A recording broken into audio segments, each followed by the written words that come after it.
Hey, it's Shane, and welcome to my video.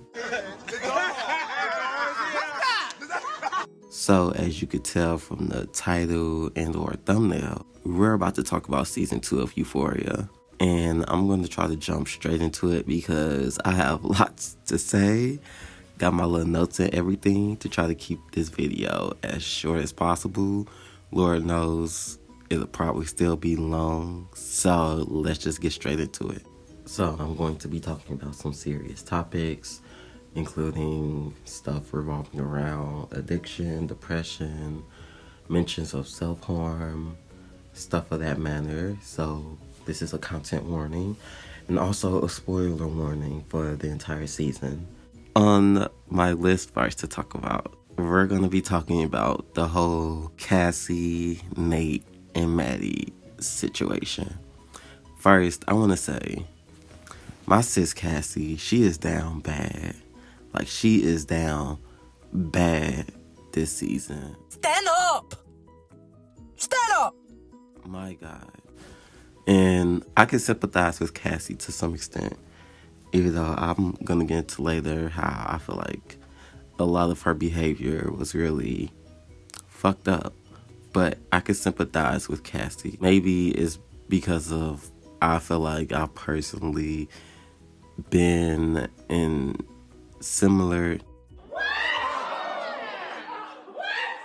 well, no, not similar, but I've been in situations where I was just damn pathetic. I was egg on my face, very much Cassie. And one quote that I really want to circle back to that was said by Maddie's, almost said Maddie's babysitter, the mother of the kid that Maddie babysits, when she was telling the story about how she was the Cassie in the situation with her friend and her friend's boyfriend. She says something along the lines of, he gave me just the right amount of attention at the right time or the wrong time. So Nate gave Cassie just the right enough of attention at the wrong time or the right time, whichever the quote goes, or whichever one fits more. And I feel like, again, this could be my personal bias because I've been that low and that down bad to the point where I would accept attention from people who I know I was much better without saying too much. And I feel like that was the case with Cassie, where we start off the season, what was it, New Year's Eve? She's already having a terrible night after having this terrible relationship with McKay, who just ended up disappearing after the first episode, but we'll talk about that later. And her last, resolution to herself was to focus more on herself and a lot less about relationships, which she failed terribly at. And along comes Nate, just there when she's already down bad, and just, child, that's the best way I could try to, and I'm not trying to defend Cassie, don't worry, I'm gonna really dig into her a little later into the video. This isn't me trying to defend her, but I'm trying to give perspective as to why I could kind of understand why she would have such a weak moment where she would really just cave in and fuck Nate Jacobs and end up catching feelings for him. I'm discouraged. I'm disappointed. I'm upset. I'm angry. Is it right? No. Was it okay? Not really, in my opinion, but I can understand. Sis was down bad. He just happened to be there. That's why I really felt like if she had left it at just them hooking up that one time, instead of catching feelings, child, I still don't. Honestly, if I haven't stated already, I personally think Nate is human garbage. He's a terrible person. He's an awful person to be in a relationship with, from what we've seen.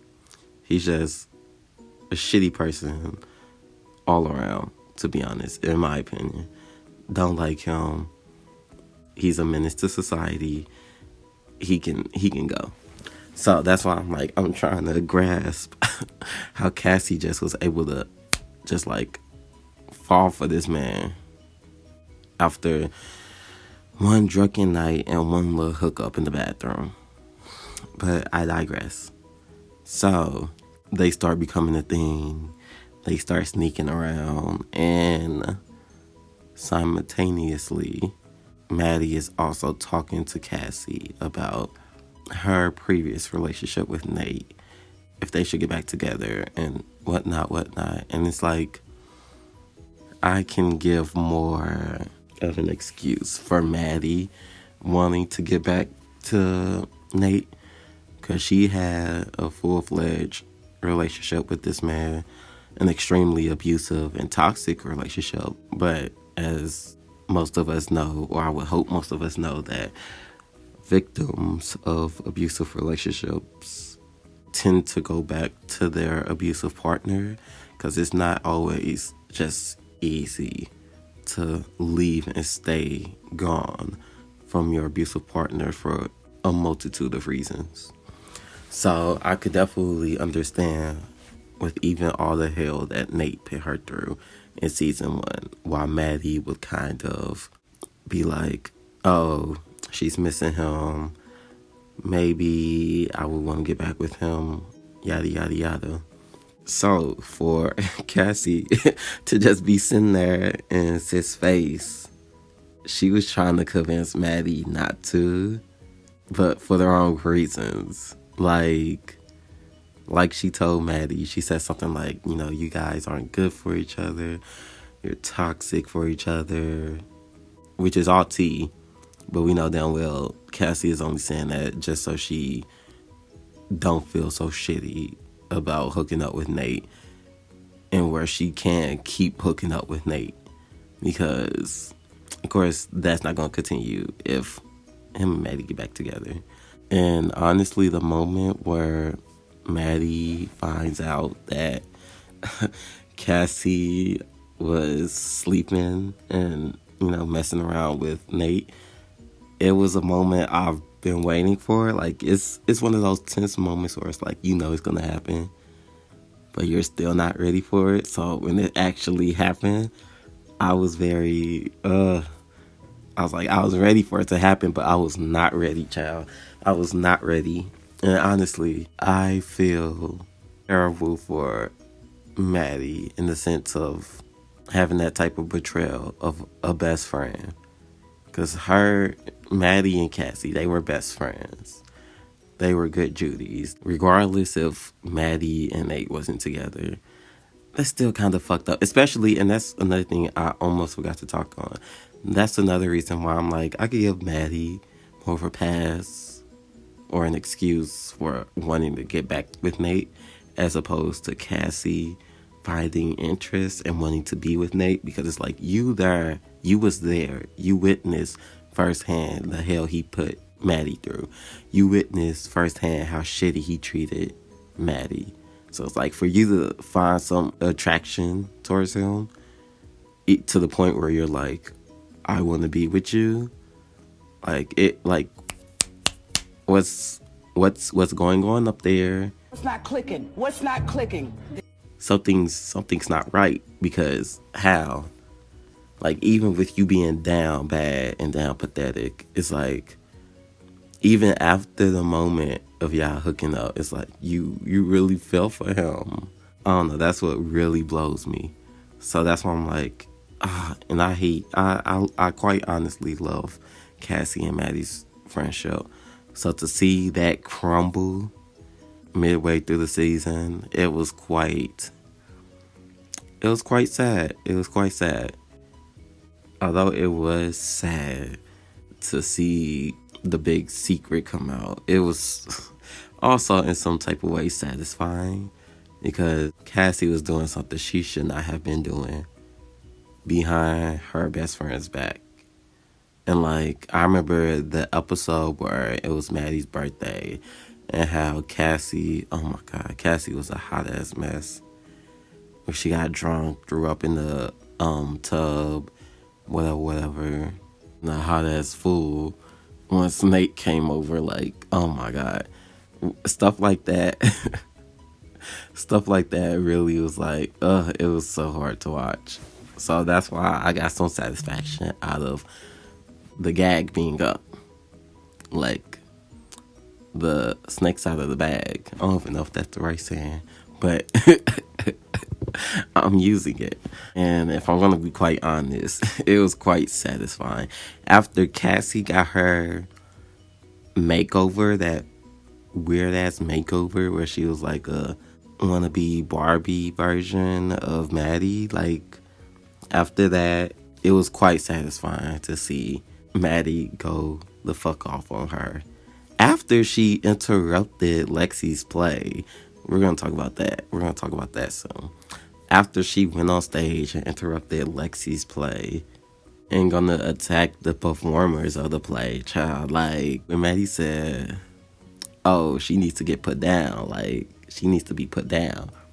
I was like, period. Get up there and put her down, sis.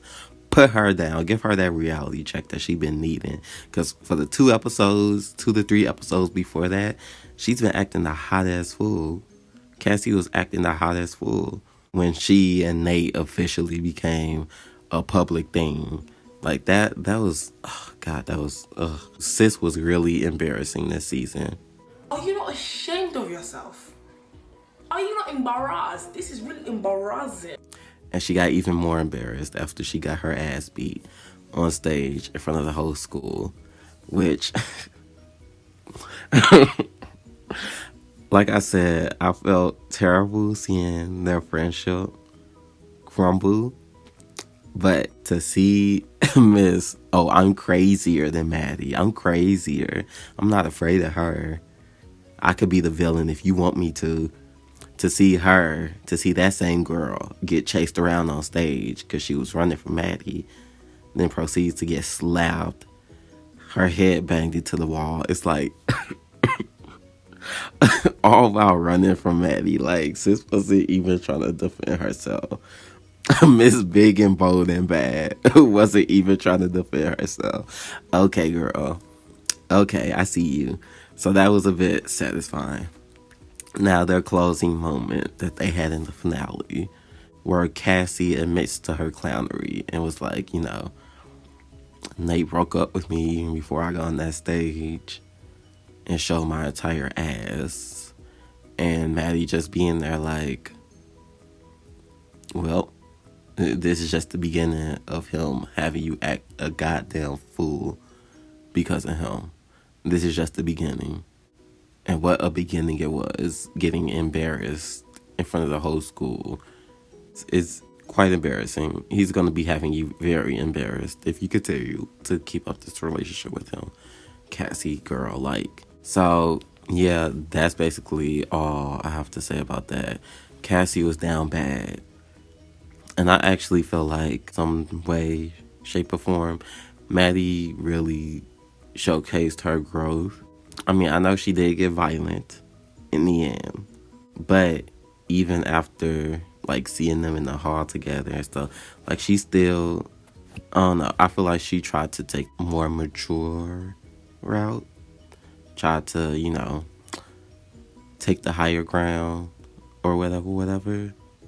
But that, Cassie was just acting a fool on that stage, and she was like, let me come back down to the OG Maddie and let me slap her around a little bit. But yeah, so I actually really, even though this season didn't really focus much on Maddie, like, individually, I feel like I quite enjoyed Maddie this season for the most part.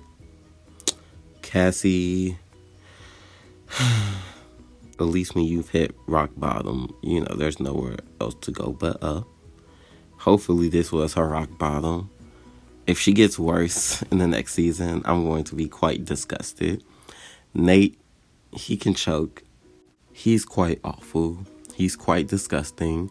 Not even surprised that he would hook up with his ex-girlfriend's best friend. That's why I'm like, That's why I'm like, not even. That's probably why it seemed like I was more so talking about Cassie than Nate. Nate is human garbage. Cassie, I actually liked Cassie last season, and I feel like she is not an awful human being. She just made this terrible mistake because, again, she was down bad. So that's why I'm more so talking about Cassie as opposed to Nate. Nate, he's literally human garbage. I wouldn't expect anything less of him. Just like when he really pulled out a gun and tried to threaten, manipulate some kind of sick way into getting the tape from Maddie. Like, oh God, that... He's so fucking gross. He is so fucking gross. Let's just move on to the next topic that I want to talk about, which is Rue and the overall storyline revolving around her addiction and her relapsing this season. So one thing I really want to commend the writers on, and I know that I throw shade at Euphoria quite often, especially like in my other videos that I've posted, in case y'all haven't seen. Like, I do have a few issues with Euphoria, but one of the things I feel like they do really great is specifically writing the storyline of Rue's drug addiction.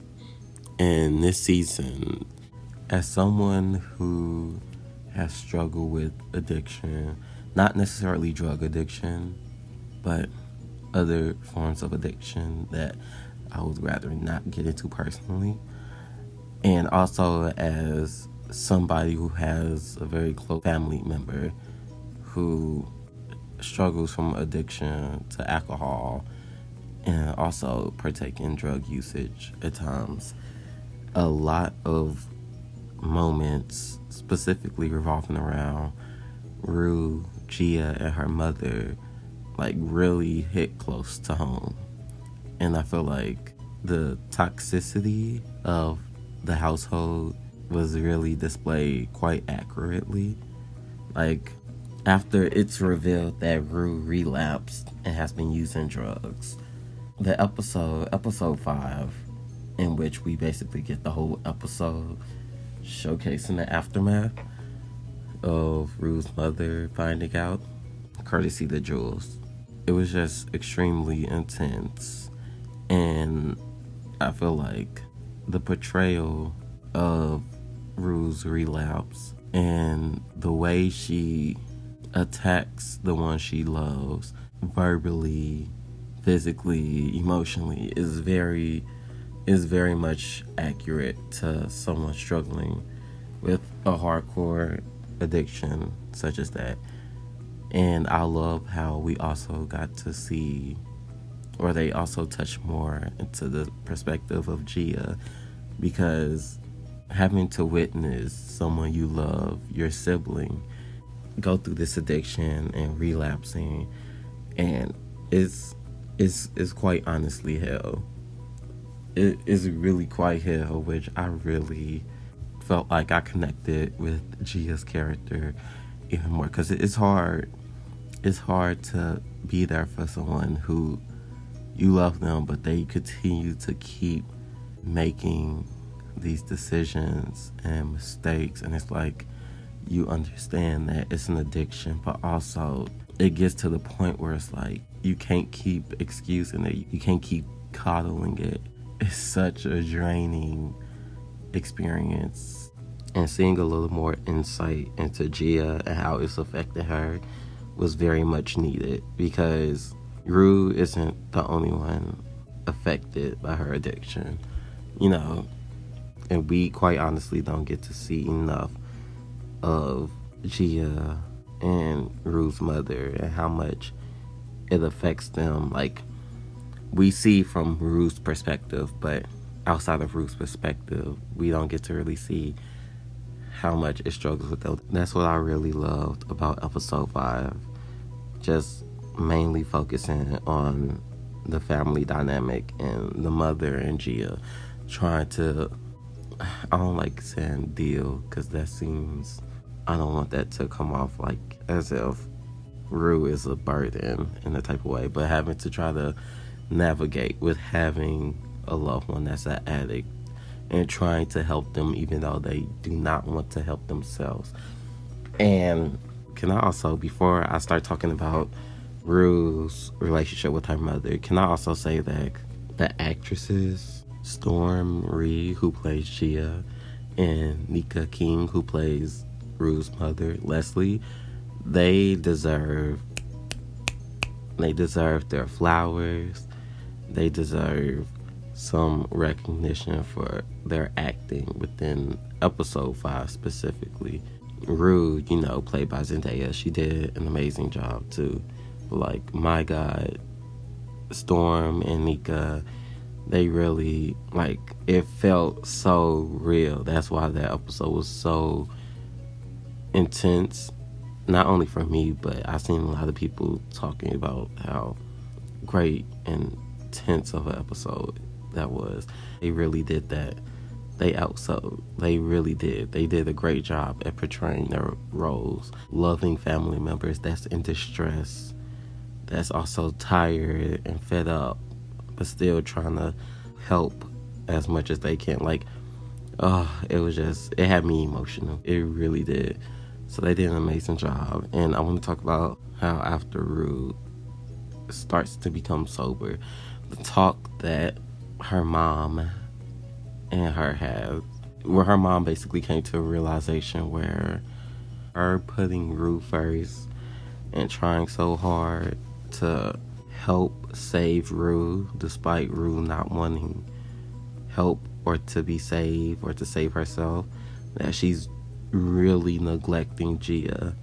She said, if I have the choice to save one of my daughters or let me lose both of them, then I'm gonna fight to save the one, Gia. I'm going to fight to save her instead of losing both of my daughters. And I could feel that. And I was actually talking to one of my good friends, shout out to you, Cheyenne, and we were talking about that specific moment, and they pointed out something that I didn't even really think about, for how harsh that came off, especially considering how Rue was doing better at this point. Rue was actively sober. I feel like the mother wasn't doing it to be harsh.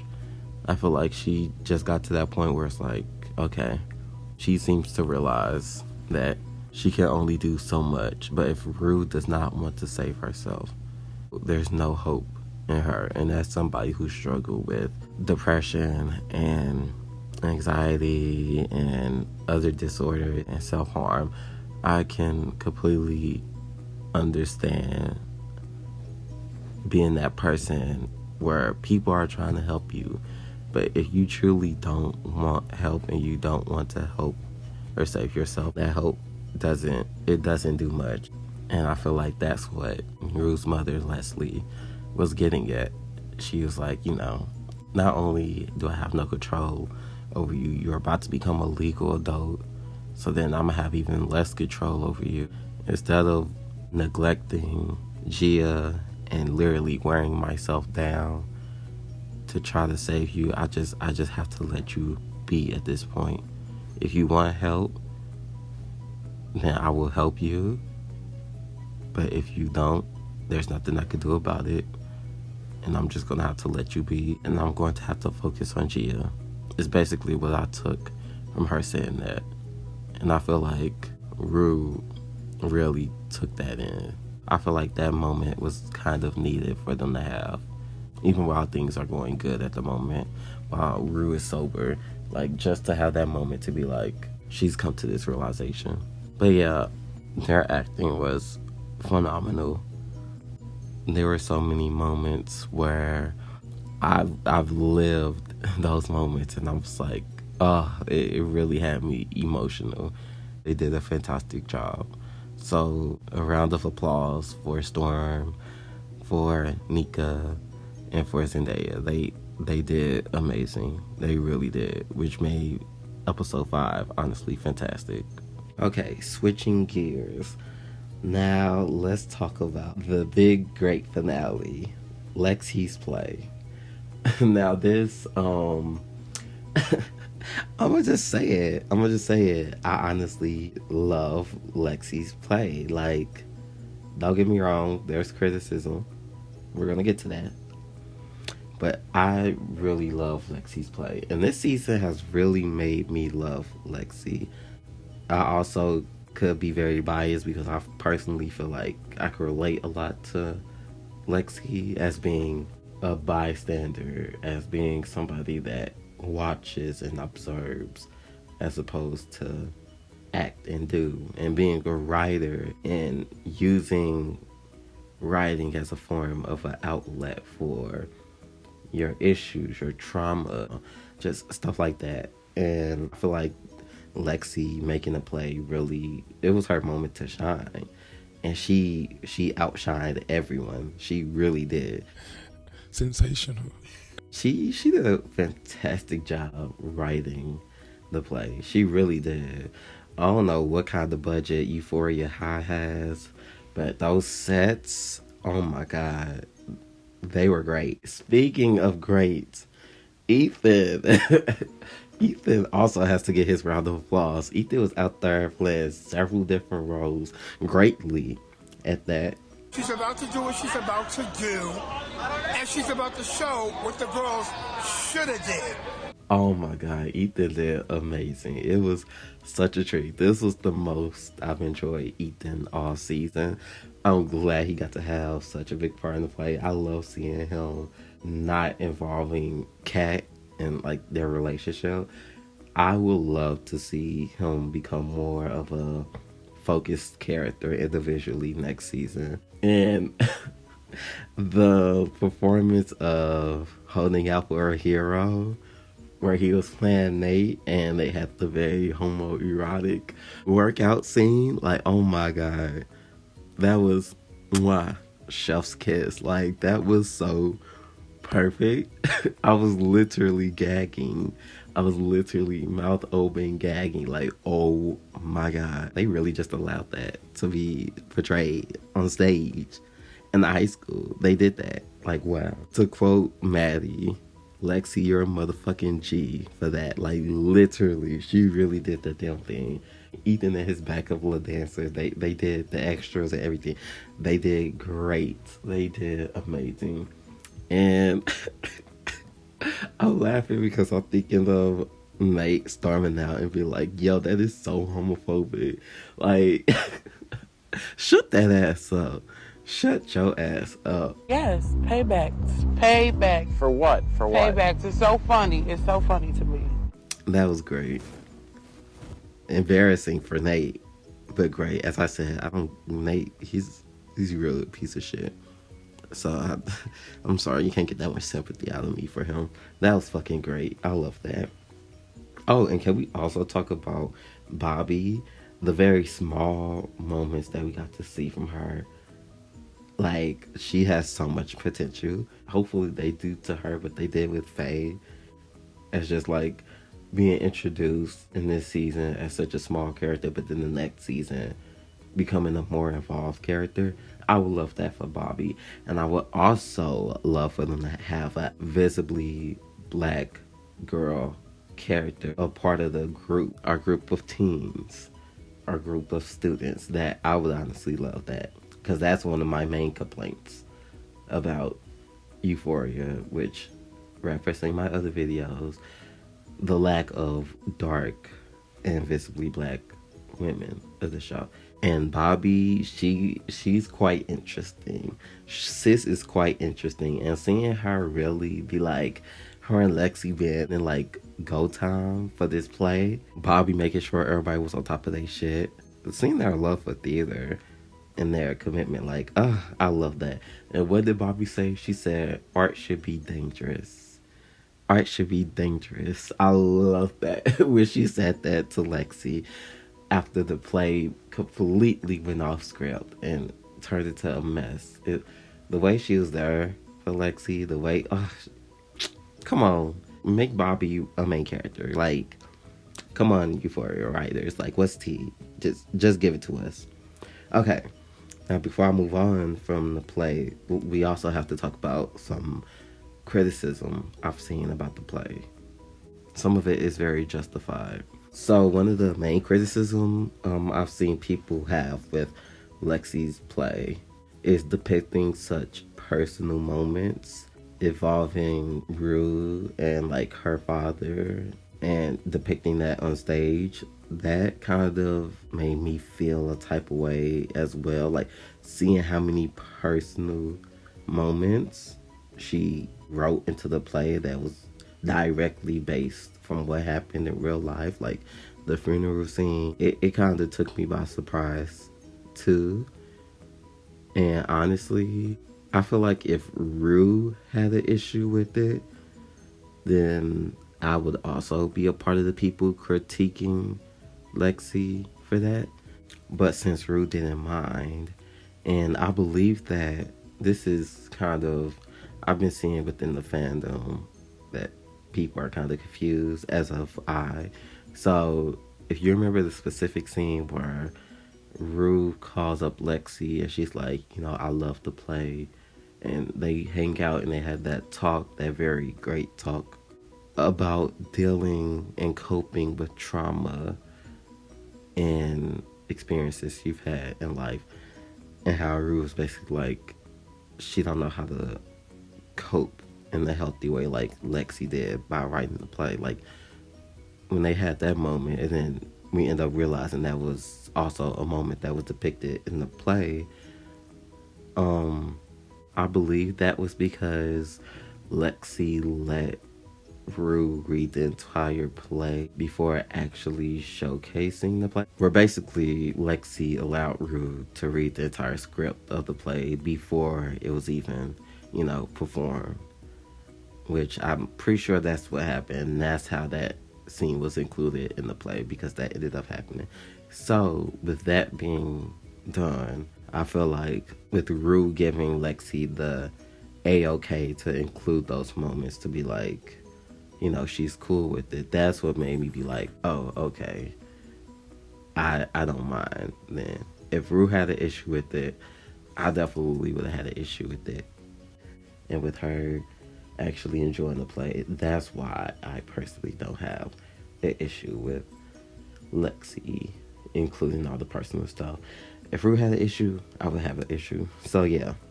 But also another moment that I've seen criticized is, or not even moment, another thing that I've seen being criticized is a lot of people feel like Lexi was wrong for the portrayal of Cassie in her play. And honestly, I feel like the only moment that they depicted Cassie that I feel like she had every right to be upset with, and that I could understand why she was upset, was the pony scene. Cause girl, that was quite embarrassing. And she was also on Molly. She was on drugs when that had happened. So I could very much see why Cassie would be embarrassed by that, even without being on drugs when that had happened. Like that was just a bit embarrassing. And to have it depicted in the play like that, I could give Cassie that.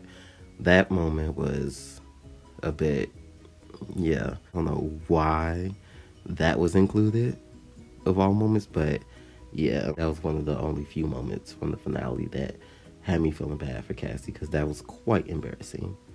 It was quite embarrassing, and it kind of was unnecessary to include. But other than that, I feel like everything else involving Cassie, I don't think it was anything wrong. And matter of fact, Cassie didn't get upset with the play until after Nate broke up with her.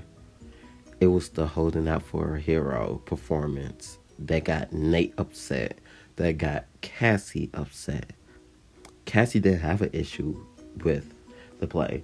It seemed like she was quite enjoying it, especially the moments depicting Lexi and Cassie and their father, which I thought that was pretty beautiful to show some more backstory and insight with that. So yeah, Cassie did not, from what we've seen, Cassie did not have an issue with the play until Nate got upset with the play. and then he broke up with her. That's the issue with the play. That's when she decided to pop up on stage. But before that, it seemed like she was quite enjoying this stuff that didn't revolve around the character that was based upon Nate. So, yeah, that's what I have to say. I like the play. Thought it was great. And I do feel quite bad about, that was another reason why I was kind of satisfied from Maddie humbling down Miss Cassie, because that was quite embarrassing for Cassie to get on that stage and try to ruin Lexi's play like that. Like, she really tried to ruin it. She almost succeeded. It turned into a whole hot ass mess. And then they mama on the stage and actors getting attacked on stage. Like, child, that was a mess. So I was quite upset for Lexi. But when they showed the moment where she was, I guess, about to get ready to like close the show, we gotta cut it down. But then she heard everybody cheer. Another moment for Rue. Love Rue for that. She started chanting Lexi. The whole audience was chanting Lexi. Gave them that motivation to be like, see, everything is not ruined. The audience is still here for the play. We gotta keep the show going. And the show must go on. Let's get back out there. Finish where we started. Love that moment. Love Lexi, and I love the play. Now, to talk about our next topic, which also involves Lexi. Fez and Lexi. They are so freaking cute and like wholesome together. I really do ship them together. And it's a relationship that I feel like I know I didn't expect it, but like it makes sense. It fits. Like, oh, they are so cute together. Just the few scenes they've had, like we've seen them have together, them interacting, like it is so cute. They are so precious together. And also, I do want to talk about Fez, because the first episode of the season really showcased a lot of his backstory involving his grandma and his upbringing. And I thought that was really great to see. At first, when the season first started, because that's the first episode, I was a bit confused. Not confused. I was just surprised that he was the main focus. But I really appreciated it. I'm glad they did give us that insight and backstory. I thought it was very much needed. And it does show a lot of why Fez is who he is, you know? And also, we have to talk about Ashtray. His death was, oh my God, it was quite sad. And unfortunately, before I even got to watch the episode, I got spoiled thanks to the trend of RIP Ashtray on Twitter. It's funny, I literally I don't get on Twitter because I find it too addicting. And I got on Twitter just to look up a specific thing, and that was like in the top trending, like in the top 3. Because when I went to the search thing, look at me, clearly I don't get on Twitter enough, the search thing. When I go to that page and like it was showing the top trending, that was right there. I was like, fuck. And this was like the day after Sunday, because I work Sunday, so it was a Monday. It was the Monday right after it premiered. So yeah, I already saw, but that didn't make it any less emotional or hard to see. Oh my God, that entire scene, that was really fucked up. And rewinding a little bit, we gotta talk about Cluster fuck ass. Wow, like he really tried to set up Fez. Like, that really blows me. That's why I'm like, I don't want to say he deserved to, get that shank in the neck, but I ain't feel that bad about it. And kudos to Miss Faye. Like, I gotta give sis a little flower too, because I love Faye's and Fez's friendship. And I was so glad to see that Faye kind of tipped Fez off, because I was literally like, I really hope sis says something, because she know this ain't right. She know it ain't right. Like, Cluster, he really did fucked up, because that was some grimy shit. But Faye, she came through. She gave him that little hint. And the way they could have probably like got themselves out of that situation if Ashtray didn't jump up and just shake that man his throat. He's so quick to kill people, my God.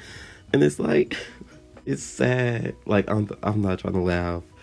It's just, damn, his ass is so quick with it. But it's sad because I feel like that's also due to his upbringing and being a part of that lifestyle involving drugs and just always being on the edge and being ready to pop off so soon because you know some shit could go down at any second. It's like, I can imagine. And he was a child going through this. Him and Faz going through this, living this life. Like, I couldn't imagine constantly looking over my shoulders, even with people who you thought you could trust and cool with. And that's why I'm like, I can understand why Ashtray is so defensive and so ready on go mode. Like, it's quite sad that this is how things turned out. R.I.P. Ashtray. He was a real one. I enjoyed his character in season 2. I did. And seeing a Fez really having to witness Ashtray be killed, that takes my heart. Like, that is so fucking awful. But yeah, R.I.P.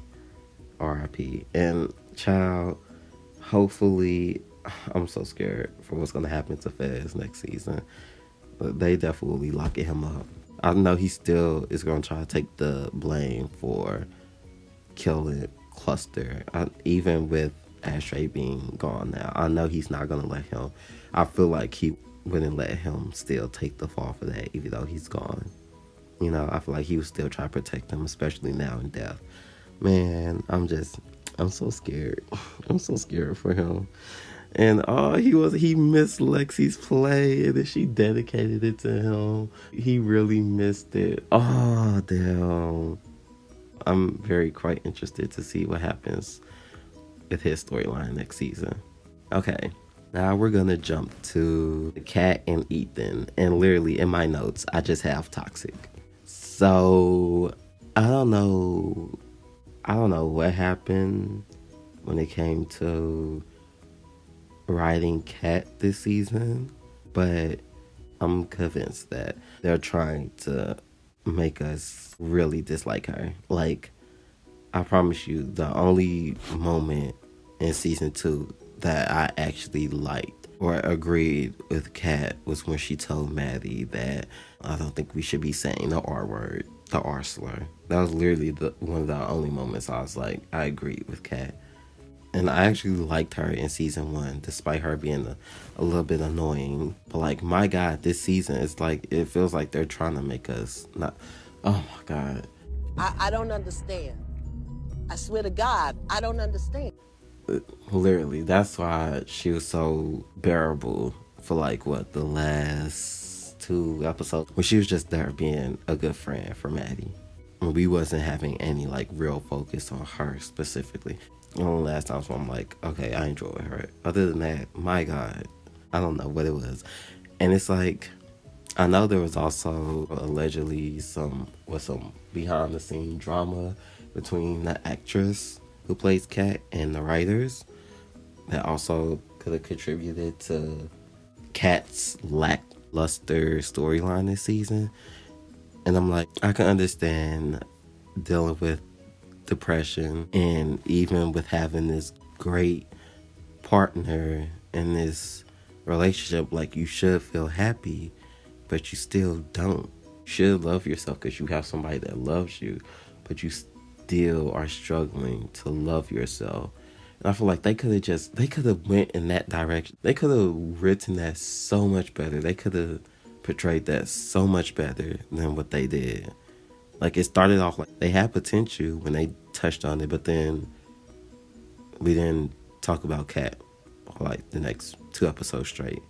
And then the next time we do talk about her is her being extremely toxic and trying to gaslight her boyfriend into breaking up with her and being a manipulative asshole, basically. And then that's it. Okay. So like, what are we to do with that? What are we to do with that? Like I said, they really downgraded Kat's character. They really did. It was quite sad to see because she was one of the characters I was most interested with from season 1. So child, that's all I can say about Kat.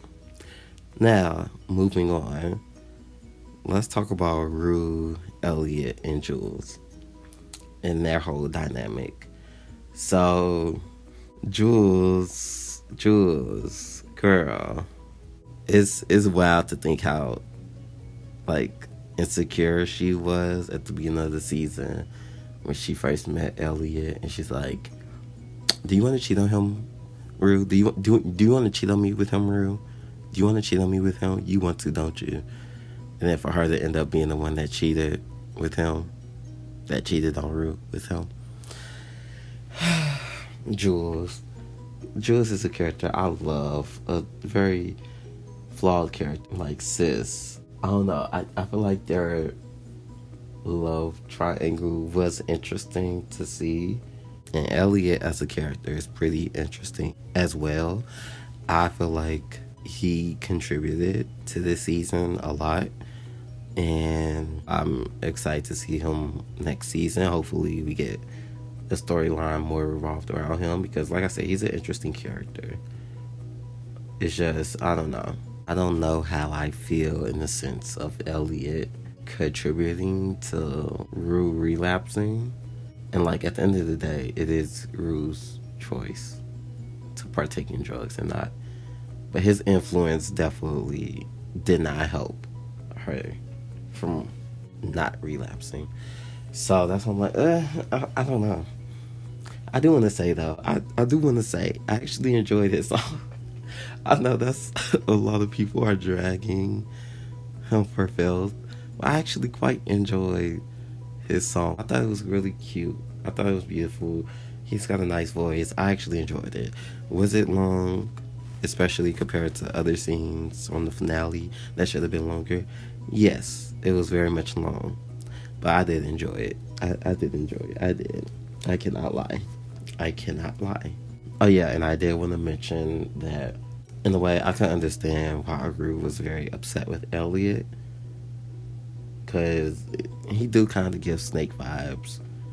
And there's this theory that one of my best friends, shout out to you, Caven, that Elliot purposely got Rue back into drugs, and that he may be connected to Lori, the drug dealer that tried to pimp Rue out, which we're going to talk about that in a little bit. And I never even thought about that, but I feel like that's quite a possibility. So I don't know if I should trust Elliot, but I don't know. We shall see. And also, Rue and Jules definitely do not need to be together at this point. I love that Rue ended up choosing herself and her well-being over her want to be with Jules, or even, you know, choosing her feelings over Jules, because no, you gotta put yourself first, babe. And that's what she did. She put herself first, and she managed to stay sober for the rest of the school year. Great, love that for real. Jules probably need a break from relationships. Not probably, she does. She need a break from relationships. So yeah, I still love her though. Okay, now let's move on to Nate's dad, Cal. So, when his episode, I believe it was either episode 2 or 3, when his episode came out, and it was like very Cal-centric, very focused in on Cal and his character. I'm not gonna lie, I said, I do not give a damn about this man. Who is this man? I don't know him. I don't care about him. Like, I was very much not here for it. But it was quite an interesting episode. And I feel like it did give some needed insight as to why Cal is who he is. And even as to why Nate is who he is due to the being parented by Cal and their mother. So that episode was quite needed. And I like that they touched on the topic of like internalized homophobia and that resulting in hypermasculinity, and just, I feel like that was really nice. I feel like that was well done. And I must admit, young Cal and his best friend, they were adorable. They were adorable together. It's a shame that he did not get the chance that, I don't know about the best friend, but it's a shame that he did not get the chance to live his truth, and that he settled for the traditional heteronormative life and relationship that he clearly really did not want, especially in comparison to what he wanted with his best friend. And I feel like a lot of people, a lot of older men specifically, that like end up coming out of the closet late in life, probably can relate to Cal's story of feeling like being trapped into this, being this certain type of way, and having to live this certain type of way and have this certain type of family, and you keeping up with that until you just can't no more.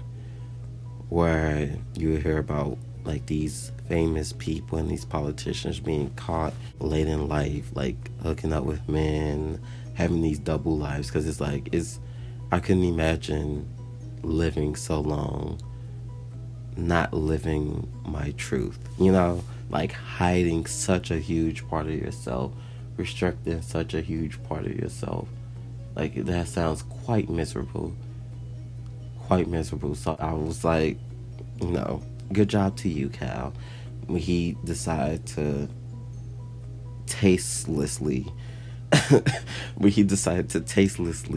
come out, I guess, to his family and spill all his tea and decide to start living his truth.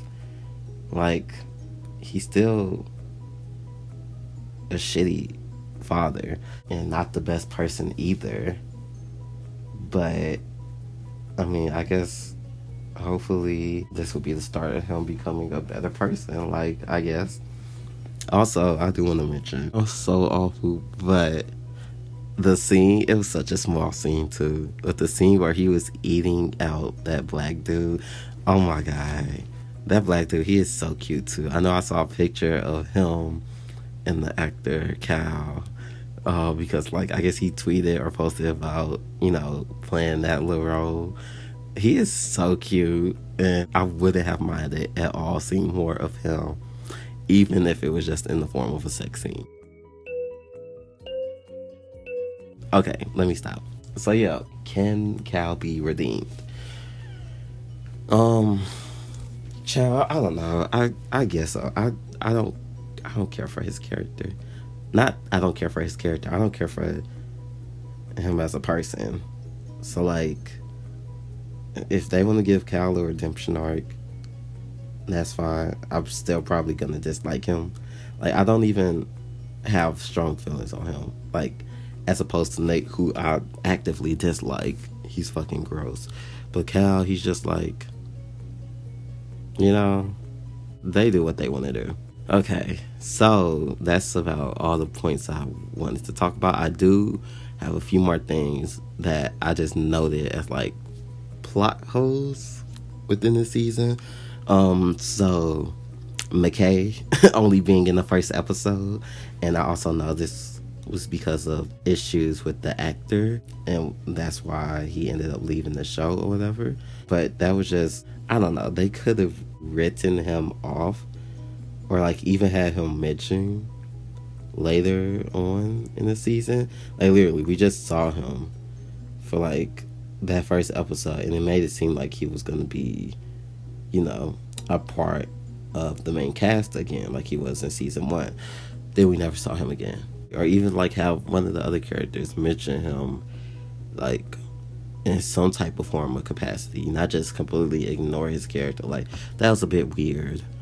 Another plot hole is what the hell is going on with Lori, because Rue still owes her that money for them drugs, and like, is Lori not looking for her? Like, because last time we saw Lori, she was really about ready to kidnap Rue, and I'm pretty sure, like, traffic her.